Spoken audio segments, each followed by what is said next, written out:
विधेयक पास हुआ है 2025। साथियों, हमारे अल्पसंख्यक समाज के भी लोग यहाँ बैठे हुए हैं। मैं उनको बताना चाहता हूँ कि बहुत तरह की भ्रांतियाँ फैलाई जा रही हैं। जैसे लोग बता रहे हैं कि जो मुस्लिम समुदाय के साथ अन्याय किया जा रहा है, लोग बता रहे हैं कि उनकी ज़मीनों को हड़पने का काम किया जा रहा है, लेकिन इसको समझने की और समझाने की ज़रूरत है। यहाँ हम सब लोग इतना जानकार हैं, पढ़े लिखे हैं कि पहले ज़मीन लोग एक दो बिस्सा देना, एक दो फिट के लिए लोग लड़ रहे हैं, मर रहे हैं, लेकिन पहले 100-200 बीघे ज़मीन लोग दे देते थे किसी अच्छे काम को करने के लिए। किसी विद्यालय को दान कर देते थे, किसी चिकित्सा अस्पताल को दान कर देते थे। सीलिंग का जब प्राविधान आया तो सीलिंग के प्राविधान के बाद भारत में एक एक्सेस ज़मीनें जो थी वो ज़मीनें सरकार लेकर के, और सरकार अपने हित में नहीं बल्कि जनता के हित में सरकार ने काम किया।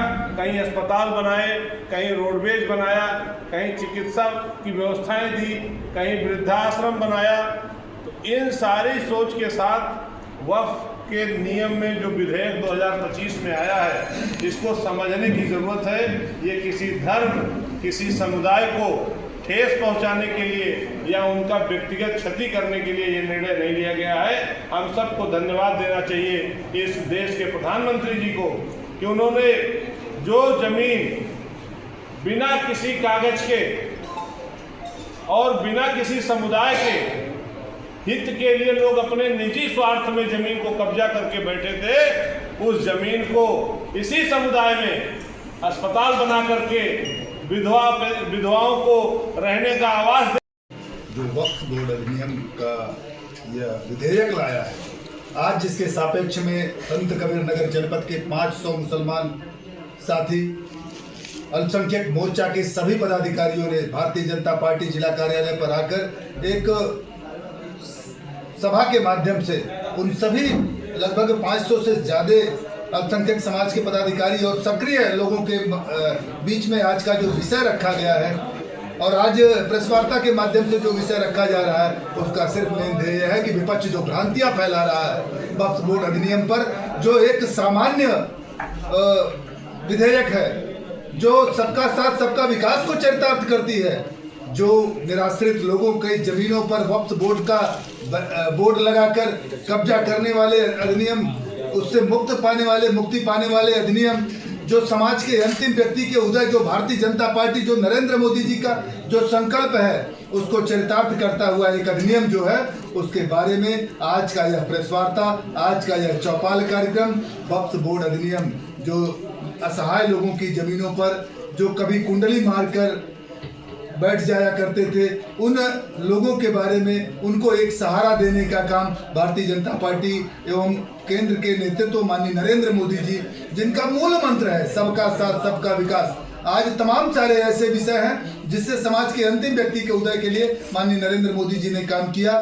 आज अल्पसंख्यक समाज की वो बहनें हैं जिनको 3 तलाक के माध्यम से उनके जीवन को अभिशाप बनने से बचाने का ऐसा नियम लाया। आज वो भाई हैं जिन भाइयों को जिनकी जमीनों पर वक्फ बोर्ड का बैनर लगाकर कब्जा कर लिया जाता है, कोई अकेले आधिपत्य जताता है, आज उन सब के बारे में उन भ्रांतियों से छुटकारा पाने का हम सभी अल्पसंख्यक समाज के पदाधिकारियों के साथ हम सब ने, भारतीय जनता पार्टी के नेतृत्व ने आकर उस विषय को ठीक प्रकार से रखा। उसमें की जो भ्रांतियां हैं, जो वहम फैलाकर जो आपसी मतभेद बढ़ाने का काम कर रहे हैं, ऐसे विपक्षियों को ठीक प्रकार से जवाब देने के लिए आज का यह कार्यक्रम था। आज हम सब ने उस पर ठीक प्रकार से सबके बीच में अपना विषय रखा। इसका पूर्ण समर्थन करती हूँ। यह विधेयक हमारे प्रधानमंत्री श्री नरेंद्र मोदी जी के नेतृत्व में पारित किया गया है, जिसका उद्देश्य वक्फ संपत्तियों के प्रबंधन में पारदर्शिता और जवाबदेही सुनिश्चित करना है। हम सभी जानते हैं कि वक्फ संपत्तियां मुस्लिम समुदाय की धार्मिक और सामाजिक आवश्यकताओं के लिए समर्पित हैं। लेकिन वर्षों से इन संपत्तियों का दुरुपयोग और भ्रष्टाचार की शिकायतें सामने आ रही थी। इस विधेयक के माध्यम से सरकार ने इन समस्याओं का समाधान करने का प्रयास किया है। इस संशोधन के तहत वक्त संपत्तियों का पंजीकरण अनिवार्य किया गया है, जिसमें उनकी पहचान और संरक्षण सुनिश्चित हो सके। इसके अलावा जिला कलेक्ट्रेट को वक्त संपत्तियों की जांच और विवादों के समाधान का अधिकार दिया गया है, जिसमें निष्पक्षता बनी रहे। सरकार ने यह भी स्पष्ट किया है कि वक्फ परिषद और बोर्ड में गैर मुस्लिम सदस्यों की नियुक्ति का कोई प्रावधान नहीं।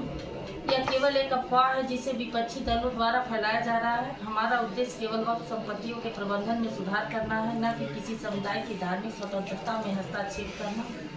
इस विधेयक के माध्यम से सरकार ने यह सुनिश्चित किया है कि वक्फ संपत्तियों से प्राप्त आय का उपयोग विधवाओं, तलाकशुदा महिलाओं और अनाथों के कल्याण के लिए किया जाएगा। यह एक सराहनीय कदम है जो समाज के